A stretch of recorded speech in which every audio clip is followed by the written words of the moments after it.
আগামী নির্বাচন আওয়ামী লীগ নিয়ন্ত্রণ করবে। এনসিপির 1 বছরের আগের অবস্থান বর্তমান অবস্থান ঠিক কেমন পার্থক্য আপনি পেয়েছেন, এবং তার সাথে সাথে এনসিপির কি নতুন করে কোনো জোট করার সম্ভাবনা আছে কিনা, কোনো দলের ব্যক্তিগত অভিমত কি আপনার? দেখেন, আমাদের গ্রামে মানুষ একটা কথা বলে আর কি, যে সেই লোকটা তত বেশি ভালো যার সম্পর্কে আপনি যত কম জানেন, যার সম্বন্ধে আপনি কিছুই জানেন না, সে খুব ভালো মানুষ। যতই জানতে থাকবেন ততই বুঝতে থাকবেন যে সে তার ভালোর মাত্রাটা কীভাবে কমতেছে। 1 বছর আগে এনসিপি সম্পর্কে কেউ কিছু জানতো না। 1 বছরের মধ্যে লোক অনেক কিছু জেনে ফেলেছে এনসিপি সম্পর্কে, যেটা কী করে, কিভাবে যার পকেটে টাকা থাকে না সে জমিদারের বংশধর হয়ে যায়, কিভাবে যে নাকি টেম্পো চালানোর কথা চিন্তা করে ফেসবুকে স্ট্যাটাস দিত, সে মাঝে মাঝে তার চা খাওয়ার জন্য ওয়েস্টার্নে যাওয়া হয়, এগুলো লোকে জেনে ফেলছে কিন্তু। এবং একটা দলকে নষ্ট করার জন্য 1-2 জন লোকই যথেষ্ট, এবং সেই জিনিসটা হয়েছে। এনসিপিকে নিয়ে অনেকে খুব আশা করছে, আমি নিজেও খুব আশাবাদী ছিলাম এনসিপিকে নিয়ে। আমার মনে হয়েছিল যে আওয়ামী লীগ এবং বিএনপি যে গড্ডা লীগের প্রবাহ, তার বিপরীতে বোধ করি আমরা একটা ইয়াংদের, নতুনদের একটা দল পেতে যাচ্ছি। কিন্তু পরে দেখা গেলো সেটা আর হলো না, কারণ ওই 1-2 জন এই দলটাকে শেষ করে দিয়েছে। একজন লোক বলতেছে আমাদের গ্রামের সবচেয়ে গরিব হলাম আমরা, সে নিজে বলতেছে আমাদের গ্রামের সবচেয়ে যে ভাঙা ঘরটা সেটা আমাদের ঘর। সে কি এখন ওই কথা বলে না তো? তার বাইরে যে বিল্ডিং উঠতেছিল এই ছবিও সবাই দেখে। এখন অনেকভাবে হয়ে যায়। একটা কথা মাথায় রাখবেন, টাকা এটা কিন্তু কখনো আসমানি উপায়ে আসে না। আসমানি উপায়ে টাকা আসলে পরে আমাদের নবী খেজুর খেয়ে রোজা রাখতো না। আসমানি উপায়ে ওই আসতে পারে, টাকা আসে না। টাকাটা তাহলে কেমন করে আসে? হিসাব বেশ সহজ। তো ওনারা কী চাকরি করে? প্রথম দিকে দেখতাম মাঝে মাঝে এনসিপির 2-1 লিডার বলতো আমরা বিভিন্ন জায়গায় যে টকশো করি, সেখান থেকে যে টাকাটা পাই সেই টাকাটা পার্টিকে দিই। তো টকশো তো ওদের মানে আমার অনেকের জন্মের আগে থেকে আমি টকশো করি। তো আমি তো এখন পর্যন্ত কোনোদিন 5 স্টার হোটেলে যে খাওয়ার কথা চিন্তা করতে পারি নাই, সঙ্গে একটা চাকরিও করতাম। আমি যদি ভুল না করি কিছুদিন আগে মনে হয় আপনারা 2 জন কোথাও হাঁসের মাংস, না ওটা আমরা দুষ্টুমি করছিলেন। আমরা এমনি দুষ্টুমি করছিলাম তখন। না আমরা হাঁস খেতে যাইনি, আমরা কোথাও যাই নাই। আমরা আমাদের এক বন্ধুর রেস্টুরেন্টে বসে চা কফি খেয়েছি, তাও সেই বন্ধুর সৌজন্যে, আমরা বিল দিই নেই। হ্যাঁ, উনি আমাদের খুব পছন্দ করে, তো বন্ধু আমাদেরকে, ওনার নতুন রেস্টুরেন্ট, তো উনি আমাদেরকে একটু পছন্দ করে চা কফি খাইয়েছেন যে তার নতুন রেস্টুরেন্ট কেমন সেটা আমার। তার মানে আমি ধরে নিতে পারি যে আপনারা এখনো হাঁসের মাংস না এমনিতে তো জীবনে নিশ্চয়ই খেয়েছে, কিন্তু ওইভাবে ওখানে ওই নিলাম একটা যে মানে ওই ঘটনা জানাজানি হওয়ার পরে যাওয়া হয় না, যাওয়ার ইচ্ছা আছে। আমি আগেও যাই না, আমরা কেউ আগেও যাই না। আমরা আসলে অত দূর গিয়ে কে এত কষ্ট করে এটা খাবে? ওয়েস্টার্নে কি খাওয়া হয়েছে কিনা? না সেটা তো আমরা দাওয়াত পেয়েছি। ওয়েস্টার্নে আমি গিয়েছি কয়েকবার, যে বিভিন্ন রকম প্রোগ্রাম হয়, মানে টকশের টাকা দিয়ে আসলে যাওয়া সম্ভব না। টকশো টাকা দিয়ে পকেটে টাকা খরচ করে আবার আপনি তো এখনো যান দেখবেন যে একটা বুফে, রেগুলার বুফের দাম 11,000 টাকার মতো, যদি আপনি একা খান। একটা প্রশ্ন আমি 2 জন অতিথির কাছেই আসব। এই প্রশ্নটি হলো যে বিএনপির মহাসচিব বলেছেন যে তিনি ডক্টর ইউনূস, আমাদের যিনি প্রধান উপদেষ্টা, তার কণ্ঠে জিয়াউর রহমানের সুর পাচ্ছেন, বা তার মধ্যে জিয়াউর রহমানকে তিনি পাচ্ছেন, এরকম একটি কোডিং লাইন ছিল, নিশ্চয়ই আপনারা জানেন। আমি 2 জন অতিথির কাছে এই বিষয়ে জানতে চাইবো। আমি জনাব মাসুদ কামাল ভাইয়ের কাছে আগে জানতে চাই যে আসলে এই ব্যাপারটা আপনি কিভাবে দেখছেন? এই ব্যাপারটা আমি খারাপভাবে দেখছি এই কারণেই, দেখেন মির্জা ফখরুল ইসলাম আলমগীর বাংলাদেশের পলিটিশিয়ানদের মধ্যে যারা আছেন তাদের মধ্যে ওনার প্রতি আমার এক ধরনের শ্রদ্ধাবোধ আগে থেকে ছিল। খুবই ভদ্রলোক। এখন ভদ্রলোক কাকে বলে? যিনি অসংলগ্ন কথাবার্তা বলেন তাকে আর যাই হোক ভাই ভদ্রলোক বলা যাবে না। ওনার এই কথাকে আমাকে অসংলগ্ন কথা মনে হয়েছে। উনি এই কথাটা কী করে বলেন আমি বুঝলাম না। উনি তাহলে আমার মনে হলো যে তাহলে উনি ডক্টর ইউনূসকেও ভালোভাবে দেখেন নাই, জিয়াউর রহমানকেও দেখেন নাই। জিয়াউর রহমান সম্পর্কে আপনি তো আমাকে আমি জিয়াউর রহমানকে সরাসরি, তখন আমি ছোটো ছিলাম, আমি কলেজে পড়তাম, ওনাকে আমি দেখেছি। এবং জিয়াউর রহমানের খাল কাটা প্রোগ্রাম, এখানে আমরা নিজেরা ফিজিক্যাল দেখেছি। সে কিন্তু ওই যে এক কোপ দিয়ে চলে আসার লোক ছিল না, কিন্তু সে একটা গেঞ্জি পরে বসে মানে বেশ মাটি কাটাকাটি করতেন, এই ভদ্রলোক এমন ছিলেন। এই ভদ্রলোকের অনেক বদনাম আপনি করতে পারবেন, কিন্তু তার যে অর্থনৈতিক সততা, এটা নিয়ে তার চরম শত্রু কখনো তার নামে কিছু বলতে পারবে না। আজকে আমাকে একজন লোক ফোন করে বললো আর কি, লন্ডন থেকে। সে বলতেছে তার বাড়ি হলো নওগাঁ। সে বললো তো নওগাঁর আত্রাই উপজেলায় একটা গ্রামের পাশে একটা খাল আছে, ওই খালটা জিয়াউর রহমান কাটছিলেন। কাটার পর সেখানে নাম হয়ে গেছে জিয়া খাল, এখনও আছে ওই খালটা।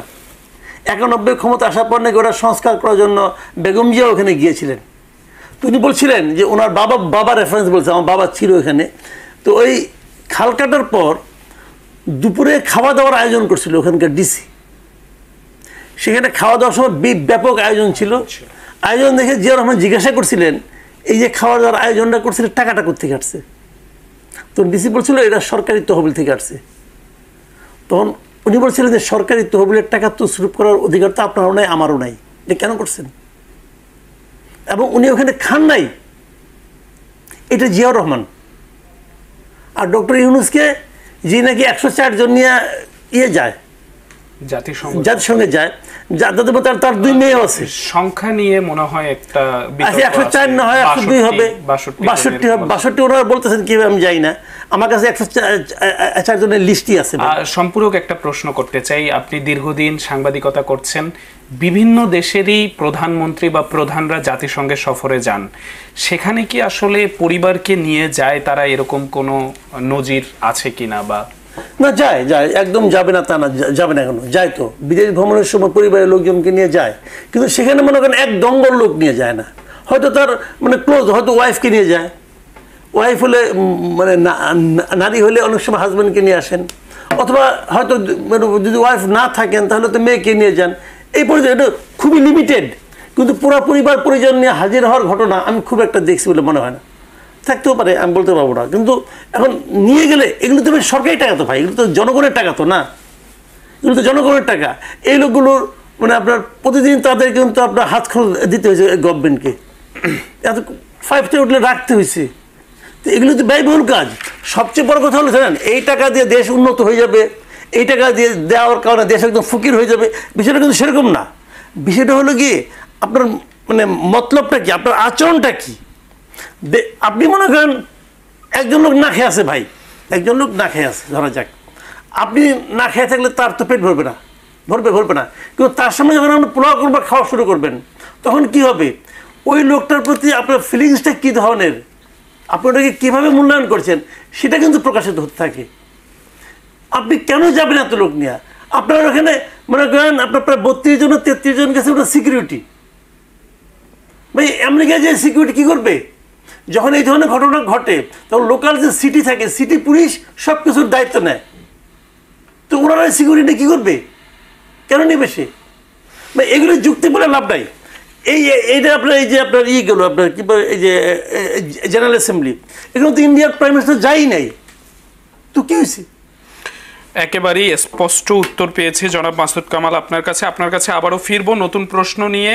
আমি যেতে চাই জনাব তুষার আপনার কাছে একই প্রশ্ন, বিএনপির মহাসচিবের বক্তব্যের আপনার অভিব্যক্তি জানতে চাই, আর আরেকটি ছোট্ট করে আপনার প্রশ্ন জুড়ে দিতে চাই যে আপনি কয়েকটি জায়গায় একাধিক জায়গায় বলেছেন যে আপনার কাছে জনপ্রিয় প্রতীক মনে হয় স্মার্টফোন।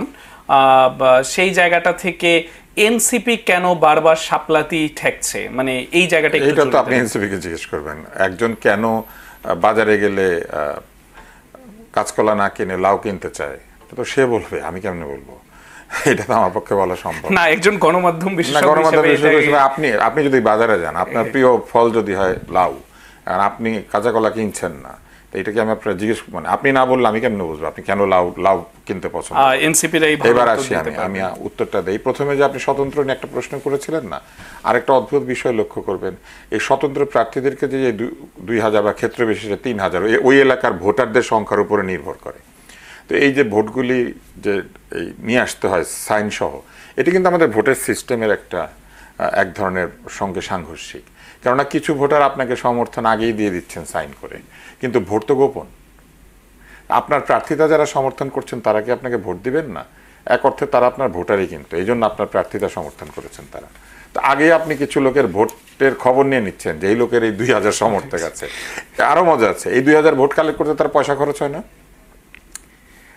একজন লোক নমিনেশন পাওয়ার পরে পয়সা খরচ করবে যে হচ্ছে দলীয় প্রার্থী, আর আরেকজন লোক স্বতন্ত্র দাঁড়াবে বলে নমিনেশন পাওয়ার আগেই তাকে পয়সা খরচ করে আসতে হবে। কয়েক হাজার ভোট, ফটোকপি, এতগুলা লোকজনের সিগনেচার, এত এত কাগজ, এগুলো নিয়ে জমা দিতে হবে কেন?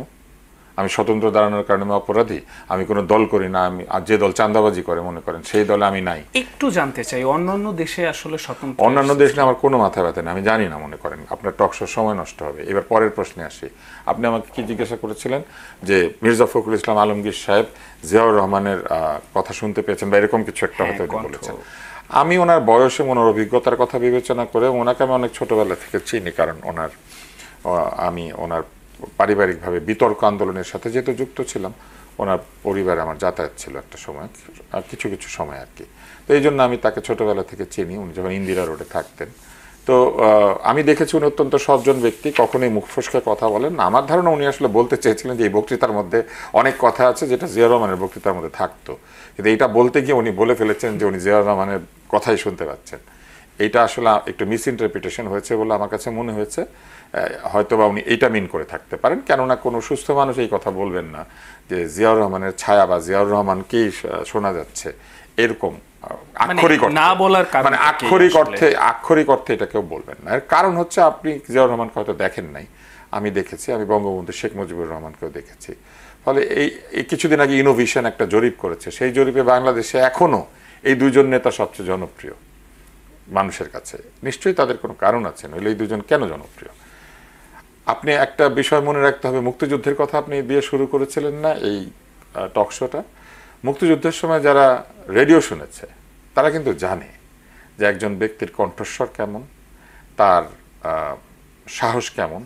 এবং মুক্তিযুদ্ধের সময় সেক্টর কমান্ডার এবং জেড ফোর্সের একজন প্রধান, আরও দুটি ফোর্স ছিল আপনি জানেন, তো তিনটা ফোর্সের একটা ফোর্সের প্রধান, তার যে যুদ্ধের সময় কাজ, যুদ্ধের পরে তার বীরুত্তম খেতাব অর্জন, এরপরে 7ই নভেম্বর পরবর্তীকালে রাষ্ট্রীয় জীবনে তার যে ভূমিকা, এই সব কিছু বিবেচনায় নিলে এবং তার বক্তৃতা যারা শুনেছে, তাকে যারা দেখেছে, তাতে করে আমার কখনোই মনে হয় না যে আক্ষরিক অর্থে শারীরিকভাবে কিংবা বক্তৃতার কণ্ঠে কিংবা বক্তৃতার কন্টেন্টে কোনোভাবেই তার সঙ্গে তুলনা করা আসলে খুব একটা সমীচীন না বা কেউ মনে করবে না। কিন্তু আমার ধারণা উনি ওইটাই বলেছেন। কেন বলেছেন আমি আপনাকে বলি। বঙ্গবন্ধু শেখ মুজিবুর রহমান এবং রাষ্ট্রপতি জিয়াউর রহমান দুইজনই প্যালেস্টাইন ইস্যুতে অত্যন্ত কঠোর ছিলেন। আমাদের বাংলাদেশের পাসপোর্টে কিন্তু আমরা বহু বছর ধরে লিখে রেখেছিলাম যে এই পাসপোর্ট ইসরায়েলে প্রবেশ করবে না, এবং যতদিন দক্ষিণ আফ্রিকাতে বর্ণবাদ ছিল আমাদের পাসপোর্ট কিন্তু দক্ষিণ আফ্রিকাও নিষিদ্ধ ছিল। এই বিষয়ে কিন্তু অগ্রণী ভূমিকা পালন করেছিলেন শেখ মুজিবুর রহমান, কারণ ইসরায়েল কিন্তু আমাদেরকে স্বীকৃতি দিতে চেয়েছিল। এই স্বীকৃতি কিন্তু প্রত্যাখ্যান করা হয়েছিল। আমাদের মুক্তিযুদ্ধের সময় যে সরকার, সেই সরকার তাজউদ্দিনের নেতৃত্বে তারা প্রত্যাখ্যান করেছিল এবং সেটা আমরা বহাল রেখেছিলাম। আর আপনি যদি জিয়াউর রহমানের জীবনে দেখেন তাহলে দেখবেন উনি প্যালেস্টাইন ইস্যুতে অত্যন্ত সোচ্চার ছিলেন। এখানে ইয়াসির আরাফাত এসেছিলেন, আহমেদ সেকু তুরে এসেছিলেন। প্যালেস্টাইন বিষয়ে তিনি এক ধরনের মধ্যস্থতা যে হচ্ছিল তার মধ্যেও তিনি ছিলেন। ফলে প্যালেস্টাইন ইস্যুতে এইবারই বক্তৃতার মধ্যে পূর্ব জেরুজালেমকে রাজধানী করে, যদিও এটা পশ্চিমাদের প্রস্তাব, প্যালেস্টাইনের 2 স্টেট ফর্মুলা, এটা কথা আমাদের প্রধান উপদেষ্টা বলেছেন। শুধু এই জায়গাটিতে আমার কাছে মনে হয়েছে যে হ্যাঁ, প্যালেস্টাইনের পক্ষে বাংলাদেশের যে অবস্থান, সেই অবস্থানটা এখনও রয়েছে। এই জায়গাতে হয়তো খানিকটা বক্তৃতায় মিল খুঁজে পাওয়া যেতে পারে। এছাড়া আর কোথায় মিল আছে? শারীরিক শক্তিতে তো অবশ্যই মিল নাই, কারণ আমাদের আগের যে দুজনের কথা আমি বললাম তারা কিন্তু একজন 55 বছর বয়সে এবং আরেকজন তার চেয়েও কম বয়সে নিহত হয়েছেন। তো আর কোনো মিল আপনি খুঁজে পান না? আর কোথায় মিল? তারা ব্যাংকের মালিক ছিলেন, তারা গ্রামীণ ফোন প্রতিষ্ঠা করেছিলেন, তারা ইউনিভার্সিটির লাইসেন্স নিয়েছিলেন, তারা কি নানান ধরনের সোশ্যাল ব্যবসা প্রতিষ্ঠা করেছিলেন। মাসুদ কামাল ভাই যেটি বললেন যে সততার দিক থেকে, এবং তারা তো নির্বাচিত ছিলেন, তারা তো নির্বাচিত ছিলেন। কারো সততা নিয়ে বলাটা খুব কঠিন, কারণ সততা তো একটা অ্যাবস্ট্রাক্ট বিষয়। কিন্তু আপনি রাজনৈতিক, এটা তো একটা রাজনৈতিক একটা স্টেট বক্তৃতা, মানে আমাদের রাষ্ট্র এবং সরকারের পক্ষ থেকে উনি সেইখানে গিয়ে জেনারেল অ্যাসেম্বলিতে আমাদের যে সরকারের এবং রাষ্ট্রের যে নীতি, যেটা বিশ্বে কিভাবে ভূমিকা রাখছে বা বিশ্বের সঙ্গে আমাদের যে সম্পর্ক, সেই বিষয়ে এখানে কথাবার্তা হচ্ছে। তো সেই কথাবার্তার মধ্যে আমার কাছে মনে হয়েছে কথা তো রাষ্ট্রের কথা একই ধরনেরই হয়, একই ধরনেরই হবে, কিন্তু আপনি যদি কারিশমার দিক থেকে চিন্তা করেন, আপনি যদি কণ্ঠস্বরের দিক থেকে চিন্তা করেন, আপনি যদি শারীরিক আকৃতির জায়গা থেকে চিন্তা করেন, অথবা রাজনৈতিক যে কমিটমেন্ট সেই সব জায়গা থেকে চিন্তা করেন, তাহলে কোনোভাবেই আসলে ওই মাপের রাজনীতিবিদ বা ওই মাপের একজন নেতার সঙ্গে এই মুহূর্তে কেউ তুলনীয় না। আমি জনাব মাসুদ কামাল এর কাছে যাব। আপনার কাছে আমার খুব সংক্ষেপে আমি উত্তরগুলো জানতে চাই। কয়েকটি প্রশ্ন আছে। প্রশ্নগুলো হলো যে একেবারেই আমরা দেখতে পাই যে পাহাড়ের বর্তমান পরিস্থিতি খুবই অশান্ত, সেই বিষয়টি সংক্ষেপে আমাদেরকে বলবেন। এবং আরেকটি সংযুক্ত প্রশ্ন জানতে চাই, কিছু জনপ্রিয় ইউটিউবার যারা আছেন তারা আপনাকে আওয়ামী লীগের সহায়ক শক্তি বলেন, মাঝে মাঝে অনেক কিছুই বলেন। তো সেই জায়গাটা থেকে আমি একটু প্রশ্নটি করছি যে আসলে আপনি বিচলিত হন কিনা। শোনেন, কে কি বলবে না বলবে এটা তার ব্যাপার, আপনি বিচলিত হওয়ার কি আছে? এটা তার বুদ্ধিমত্তা, তার রুচি, তার জ্ঞান দিয়ে তারা বলবে। আমাকে অনেক কিছু বলবে।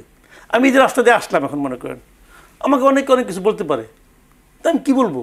আমার বলার কিছু আছে? আবার আপনি দেখবেন রাস্তা দিয়ে আসার সময় আপনার বাসায় যাচ্ছেন হয়তো, 2-3টা রাস্তার কুকুর আপনাকে ঘেউ ঘেউ করলো, আপনি কী করবেন? আপনি বলবেন এই তুমি ঘেউ ঘেউ কী করো? বলবেন আপনি? বলবেন না তো ভাই, এটা তার ব্যাপার, সে ওটাই পারে, সে ওটা করতেছে, এটা আমার কি আসে যায়? আমি আমার কাজটা ঠিক মতো করতেছি কিনা এটা রাত্রে ঘুমানোর সময় আমি শুয়ে চিন্তা করি, যে আমি আমার বিবেককে প্রশ্ন করি, আমি কি ঠিক করতেছি? আমি যদি মনে করি আমি ঠিক আছি তো ঠিক আছি। পাহাড়ের অশান্তি যেটা, শোনেন আমি বলি আপনাকে, পাহাড়ের অশান্তি ঘটনাটা কি ঘটছে, কিভাবে ঘটছে, অত ডিটেল তো ভেতরের খবর তো আমরা জানি না এখন পর্যন্ত। যতটুকু দেখলাম একটা কিশোরীকে এরকম দলবদ্ধ ধর্ষণের ঘটনা ঘটেছিল, পাহাড়ি মেয়েকে, সেটা নিয়ে ওখানে একটা বিক্ষোভ ছিল, অবরোধ ছিল, সে অবরোধ চলছিল, সেখানে কোনো একটা ঘটনাকে কেন্দ্র করে হয়তো বা সেখানে একটা মারামারি হয়েছে এবং সেটা এখন সহিংস রূপ নিয়েছে। তো এই জিনিসটা না আসলে আমি যেটা মনে করি পার্সোনালি, যে এখানে নানা ধরনের ঘটনা তো পাহাড়ে ঘটছে, এবং পাহাড়ের ক্যারেক্টার কিন্তু আমাদের সমতলের মতো ক্যারেক্টার না। আমাদের সমতলে একজন মানুষ সম্পর্কে আপনি যেভাবে আইডিয়া করতে পারেন, তাকে যেভাবে কথা বলতে পারেন, নিয়ন্ত্রণ করতে পারেন, অথবা তাকে আপনি বোঝাতে পারেন, পাহাড়ে কিন্তু সেই পরিবেশে ওরা বড় হয়নি, ওদের ক্যারেক্টারটা ওই ধরনের না, কাজে তাদেরকে ওইভাবে ডেলিকেটলি তাদেরকে হ্যান্ডেল করতে হয়। এটা আমি যতটুকু বুঝি আর কি। সর্বোপরি আমি মনে করি যে ভাই কিছু জায়গা আছে পাহাড়, কিছু জায়গা সমতল, সবটা মিলেই তো আমার দেশ, এবং দেশের আইন শৃঙ্খলা রক্ষা করার দায়িত্ব সরকারের। আপনার কথা শুনতে ইচ্ছে হয়, কিন্তু সময়ের কাছে আমরা সবাই বাধা। একেবারেই লাস্ট প্রশ্ন আপনার কাছে জনাব মাসুদ কামাল, যে নিষিদ্ধ হওয়ার পরে আওয়ামী লীগের ঝটিকা মিছিল 30 সেকেন্ডে উত্তর দিবেন, এক্ষেত্রে কি বাংলাদেশের রাজনীতিতে বড় ধরনের কোনো প্রভাব ফেলার সম্ভাবনা আছে কিনা? ঝটিকা মিছিল প্রভাব ফেলবে না, আওয়ামী লীগ নিজে প্রভাব ফেলবে। আগামী নির্বাচনে হয়তো বা আওয়ামী লীগের কোনো মার্কা থাকবে না, হয়তো আওয়ামী লীগের প্রার্থী থাকবে না, কিন্তু তারপরেও আমি মনে করি আগামী নির্বাচন আওয়ামী লীগ নিয়ন্ত্রণ করবে। ধন্যবাদ জনাব মাসুদ কামাল। আমি জনাব আব্দুল নূর তুষার, আপনার কাছে বেশ সংক্ষেপে, একেবারেই সংক্ষেপে জানতে চাই, রাজনীতির বাইরে যে একটি প্রশ্ন করতে চাই। আপনি ব্রাজিলের একজন সমর্থক, 2026-এর বিশ্বকাপে ব্রাজিলকে কি অবস্থায় দেখতে চান বা আপনার কি মনে হয় সেটি জানতে চাই। আর পাহাড়ের অশান্তি নিয়ে যদি আপনার কিছু বলার থাকে। আমি সবসময় ব্রাজিল না, শুধু এই যে দক্ষিণ আমেরিকার যে ফুটবল, সেই ফুটবলের খুবই ভক্ত, কারণ তারা ছন্দে ফুটবল খেলে এক ধরনের, তাদের পাওয়ার প্লে কম, তাদের ফুটবল অনেক শিল্পিত ছিল। কিন্তু এখন কিন্তু ফুটবল সারা পৃথিবীতে একই রকম হয়ে যাচ্ছে, কেননা ফিজিক্যাল অ্যাডভান্টেজ এবং পাওয়ার ব্যবহার করা, এই জিনিসগুলি আসলে প্রমাণিত হয়েছে যে এগুলো বেশি উপযোগী ওই ছন্দবদ্ধ দুর্বল শরীরের ফুটবলের জায়গায়। তো সেই জন্য আমি মনে করি যে এখন আসলে ফুটবলে খুব একটা তফাৎ নাই, দুই দিকেরই, ইউরোপিয়ান এবং আমেরিকান ফুটবলে প্রায় কাছাকাছি চলে এসেছে। এবং যেহেতু দক্ষিণ আমেরিকার ফুটবলাররা সবাই ইউরোপে খেলে, ইউরোপের লিগগুলিতে, ফলে তাদের খেলার মধ্যে অনেক ক্ষেত্রে ইউরোপিয়ান ছাপ চলে এসেছে। তো এখন আর আমি ছন্দবদ্ধ কিছুর জন্য করি না, ছোটবেলা থেকে ব্রাজিলের ভক্ত, কারণ তখন ব্রাজিল অনেক জিতত, যে কারণে আপনাদের জেনারেশনে আর্জেন্টিনা খুবই মানুষ পছন্দ করে, কারণ আর্জেন্টিনাকে জিতে রেখেছে। আপনাদের জেনারেশনে অনেকে আর্জেন্টিনার ভক্ত, কেউ কেউ পর্তুগালের ভক্ত, কেউ কেউ ফ্রান্সের, কারণ বাচ্চারা, শিশুরা যাকে জিততে দেখে তার পক্ষে চলে যায়। আমার ছোটবেলা আমি দেখেছি ব্রাজিল জিতে, আর্জেন্টিনা জিতে। তো তো ব্রাজিল বেশি জিতেছে, আর্জেন্টিনা কম। আর্জেন্টিনা প্রথম আমি দেখলাম যে ওই যে 74 সালে মারিও কেম্পেসের গোলে জার্মানিকে হারিয়ে চ্যাম্পিয়ন হলো, যেটা আমার দেখা আর কি প্রথম। তো সেইটা দেখার পরে আমার কাছে মনে হয়েছে তখনও তো ব্রাজিল 3টা বিশ্বকাপ জিতে জুয়েলারি কাপ তাদের কাছে নিয়ে গেছে, এরপর ব্রাজিল আরও 2টা বিশ্বকাপ জিতেছে, আরও 2টা ফাইনালে উঠেছে। তো এরকম দেখে আমি পছন্দ করছি। সক্রেটিসকে আমার খুব ভালো লাগতো। সক্রেটিস ডাক্তারি পড়তো, আমিও ডাক্তারি পড়বো বলে তখন ভাবতাম। সক্রেটিসকে আমার খুব ভালো লাগতো। আপনি জানেন কিনা জানেন না, সক্রেটিস একদম অত্যন্ত সমাজ সচেতন রাজনীতিবিদ ছিলেন। উনি কিন্তু রাজনীতি করতেন এবং ক্ষমতায় যান নাই কখনো, কিন্তু উনি রাজনীতি করতেন জনমানুষের জন্য। ব্রাজিলে কিন্তু তখন একনায়কতন্ত্র ছিল, এবং যখন মারিও কেম্পেসের গোলে আর্জেন্টিনা জিতে তখন কিন্তু আর্জেন্টিনা তো একনায়কতন্ত্র চলছে, স্বৈরাচার ছিল। কারণ আর্জেন্টিনিয়ানরা কিন্তু স্বৈরাচার দূর করে বলে নাই স্বাধীনতা 3.5, হ্যাঁ, আর ব্রাজিলিয়ানরাও কিন্তু একনায়কতন্ত্র দূর করে বলে নাই যে স্বাধীনতা 5.6। আমাদের একেবারেই অনুষ্ঠানের সময় শেষ, লাস্ট 10 সেকেন্ড পাহাড়ের অশান্তি নিয়ে। পাহাড়ের অশান্তি অনেক দিনের, এই অশান্তি তো এই জায়গাতে তৈরি হয়নি। এখন যা হচ্ছে এগুলা দীর্ঘদিনের অত্যাচার বঞ্চনার ফলাফল। আপনি নিশ্চয়ই জানেন যে কাপ্তাই বিদ্যুৎ কেন্দ্র যখন তৈরি করা হয়েছিল বিশাল জনগোষ্ঠীকে বাস্তুচ্যুত করা হয়েছিল, এবং তারা ঠিকমতো ক্ষতিপূরণ পায় না। এবং সেইখান থেকে যখন বাংলাদেশ স্বাধীন হলো, স্বাধীনতার পরে এক ধরনের রাজনৈতিক বিভেদ এবং সেই যে পুরনো যে একটা ক্ষত, সেগুলা দূর করার চাইতে বরং ধীরে ধীরে সেগুলো বাড়তে শুরু করলো। পরে কিন্তু বিভিন্ন সরকার চেষ্টা করেছেন এটা দূর করার জন্য, কিন্তু এটা সম্ভাবনার বড় কারণ হচ্ছে এই ধরনের অসুবিধায় কিন্তু এক ধরনের বহিঃশক্তির ইন্ধন আমরা জানি আছে।